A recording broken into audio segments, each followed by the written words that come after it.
Hello and welcome to the Sunday Guardian show. Viewers, as you know, a war has started between India and Pakistan, and it is gradually seems to be escalating. Now, the background of it is, of course, the 22nd April terror attack in Pahalgaon by Pakistani terrorists who killed 26 innocent people, including, and all on the basis of their religion. This dastardly attack required some kind of a response, and India has struck Pakistani terrorist targets. I think 9 targets were targeted on the night of 6th and 7th of May, when you see, and it caused immense loss and all. Ever since, kind of, Pakistan has been trying to escalate situation. Now, to discuss all this and more, I have Ajay Singh with me, author and military historian. Welcome to the show. So, what exactly do you think is going on, and why is this, and how far up the escalation ladder are we likely to go? Thanks, Joyeeta. Pleasure being on your show as always. And I'm really glad you used the term, yeah, there is a war going on. Because let's face it, it is a war right now. We have reached a situation, even the blackouts, the attacks across the international border, we have not seen it even in the days of Kargil. Yeah. And like you said, I mean, the backdrop to this was a So, horrific so massacre. no, tell me something. Why didn't we see it then? What is the difference between what happened with Kargil and now? Kargil was localized conflict. It was larger in terms of scale of manpower and artillery used, but it was localized in the Kargil sector. The other sectors had not opened up. Here, the fighting is going on. The cross missile strikes, the drone attacks are going on across the entire international boundary, right from Bhuj up to Srinagar. If you take a look at it, our attacks on the terrorist camps, 9 terrorist camps were struck, which hit all the way to Bahawalpur in the south and onto Pak occupied Kashmir, in the areas as far as Muzaffarabad.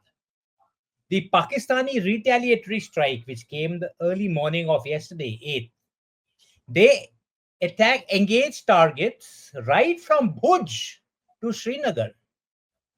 Not a single drone Punch, got through. But yes, Punch in Jammu, Punch in Jammu to not Bhuj, Srinagar. Bhuj in Gujarat. Bhuj. They had Acha, you launched, said Bhuj. yes, the Okay, first fine. salvo of drones targeted airfields in Bhuj, Rajasthan, Jaisalmer, Punjab, Kashmir, all the way up to Srinagar. Yeah, It's they a were trying to attack the Amritsar Golden Temple. exactly. For them, it was their way of retaliating and showing that we have paid India back in their own coin. It's a different issue, not a single drone could get through. What did we do next? We launched an attack on their military targets thereafter. And we have taken down the Lahore air defense system. I believe a very good, successful strike by one of our suicide drones. We also hit military targets as far off as Islamabad, Abbottabad, and other places, including Karachi. So, the scope of this war, let's call it that, has widened tremendously across the international border as well, which is the greatest difference between Kargil and now. So when So you why do talk you about, Yeah, so why sorry, do you think Pakistan is not being, I mean, which is good for us, of course. Why is it that Pakistan is finding it so difficult to enter our territory? I mean, is it because our air defense system is working at its peak? And is it just the H-400 we are talking about? Because I'm hearing something about the Akash as yes, well. yes. That's a very good question. Firstly, it is because the preparation this time have been quite intense. Remember, our, our procurement over the past few years, the S-400 has definitely proved its worth. But it's not just that. It is the manner in which the air defense systems, which comprises of the detection, the tracking, the interception, and eventually the destruction of the enemy target. That It comprises of radars, tracking radars, weapon systems. It could be gun weapon systems or missile weapon systems or even aircraft which destroy the incoming projectile. All the integration of this is the biggest challenge in air defense. And obviously, we have trained, rehearsed, we've been very well prepared for a contingency like this before we launch the operation. And for that, I think we've got to doff your hat to the armed force and the government in the manner in which they've handled the strike and the response that followed. Right now we are looking, of course, action on the part primarily from the Air Force and the Army. Do you think what are the chances of number two things I'm asking about the Navy getting involved and also ground forces entering Pakistan? Are there any chances of that happening? Well, let me put it this way, the Navy, all three services will be involved. If the war escalates beyond this point, yeah, the Navy will be more actively involved. Maybe in the isolation of Karachi port, the naval blockade, or whatever. Land forces, we are already involved. Across the entire 778-kilometer stretch of the line of control, the ceasefire has broken down. There's firing going on, artillery duels are taking place, small arms firing is going on, mortar firing is going on, and I'm sure there would be raids and cross border fighting on both sides. But what you're asking me is, will the land forces be involved perhaps in a physical offensive going into enemy territory or they come into our territory?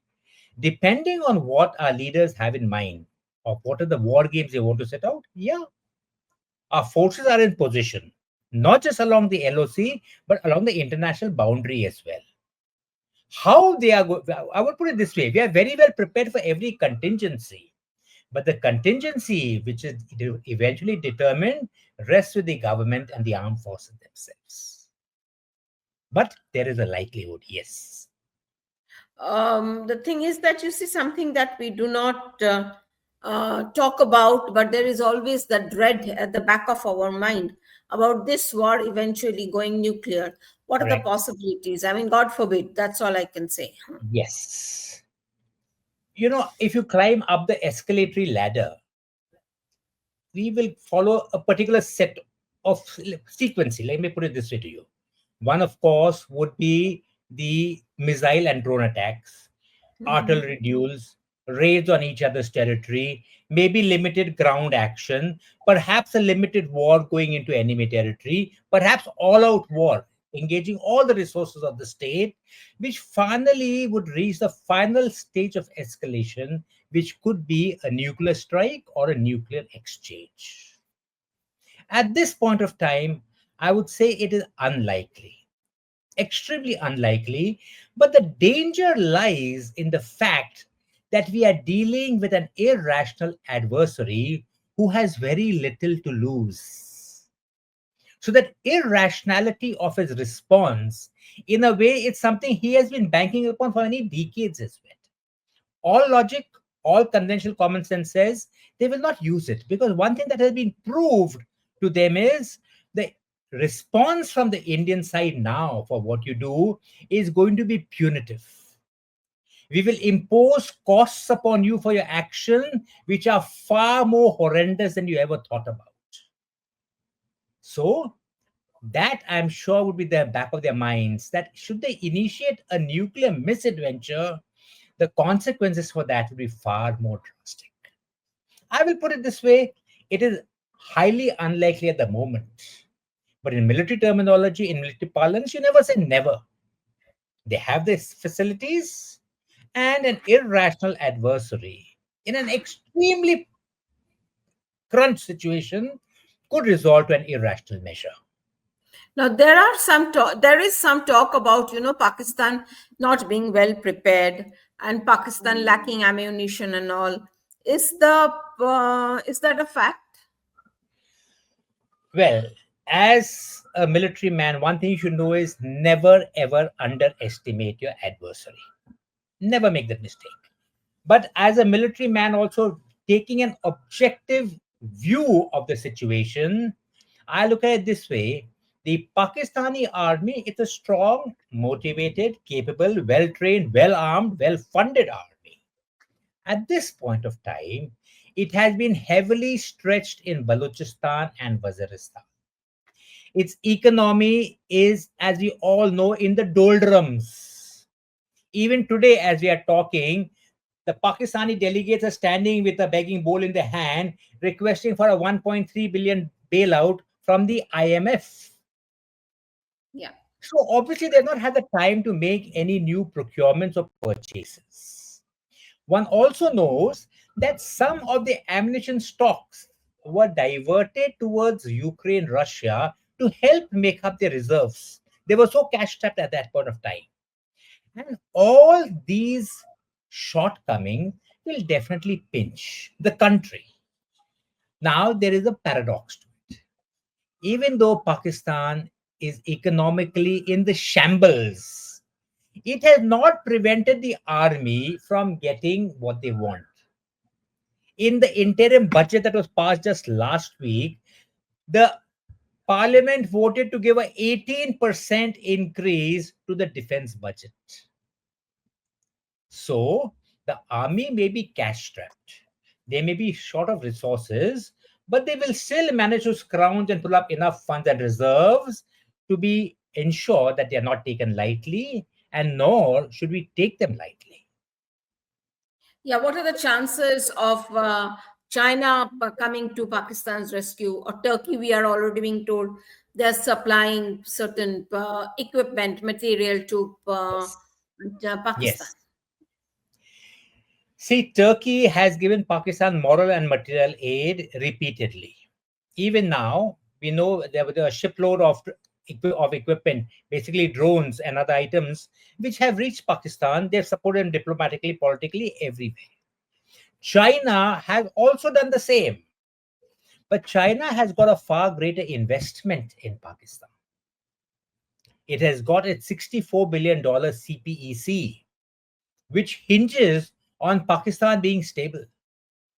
The Hmm. thing is, will China support a rogue state in its actions to the hilt? Remember, China has not, after the 62 war, 3 years later, China did not support Pakistan in 65. They did not Hmm. support Pakistan actively in 71. They did not support Pakistan actively in 1999. Will they like to sacrifice a relationship with India, in which they have far more to gain economically, politically, diplomatically, with that of Pakistan? Or would they like to use Pakistan to counterbalance a rising India? I would say they would hedge their options and not support Pakistan overtly. There will be supplies of ammunition. There will be the moral support in diplomatic channels and the UN and things like this. I doubt if they'd go beyond that. So, last question: in case there's, I mean, this conflict kind of extends for some more time, how long do you think this limited conflict, if that is what we can talk about, to go on? That's a question which is very, very difficult to answer. Because honestly, I thought the exchange of missiles would kind of terminate after a symbolic gesture by the Pakistanis, which they have made. Now, Pakistan wants a face-saving exit from this.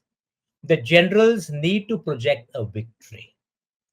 So, most probably they will project a victory of, maybe they're already saying they shot on 5 Rafale jets and things like this. They've hit Indian targets all over the country. They will project some type of a symbolic thing, and there will be a climb down from the missile exchange. But there is one very important question that should be asked: is what is the end state we are looking for in this conflict? At this point of time, the aim for entering the conflict was to give a lesson to Pakistan and tell them that the cost that you're going to be incurring for Mhm. sponsoring terrorism in Indian soil will be too high for you. It's a Right. retribution in terms of further costs. The Hmm. end state would be what? Is it the dismantling of the terrorist infrastructure? If we are doing that, we have crippled their structure quite a bit by attacking those 9 camps. There are 24 of them. The 9 major ones have been hit and dismantled badly, including by the one by Masar Azud and by Hafiz Sayed and Masood, Azhar Masood. And if you take a look at it, we know they have been hit bad because Azhar Masood himself came on television for the Masood funeral Azhar. of his family members, stating that I am feeling very pained that I could not join 10 of my family members who have taken the journey to heaven. Yeah. Perhaps to grant him that wish as well. So we have crippled Yes. their terrorist infrastructure. We have sent a message, a powerful message to the other side. Now it is Okay. up to them to take the message. Yeah, I think so. Basically, how long this will continue, a lot will depend on what Pakistan decides to do next. We are it, and always remember, viewers, that we are not the ones who escalated the situation. It was Pakistan that did it by carrying out that first attack that happened in Pahalgaon, and obviously, it will have to pay a price for that. And we are just, I mean, if I can use that term, we are exercising our right to reply. We have every right Exactly. to reply. Okay, thank you, Ajay Singh ji, for coming on this show. Thank you, viewers, for watching. Until the next time.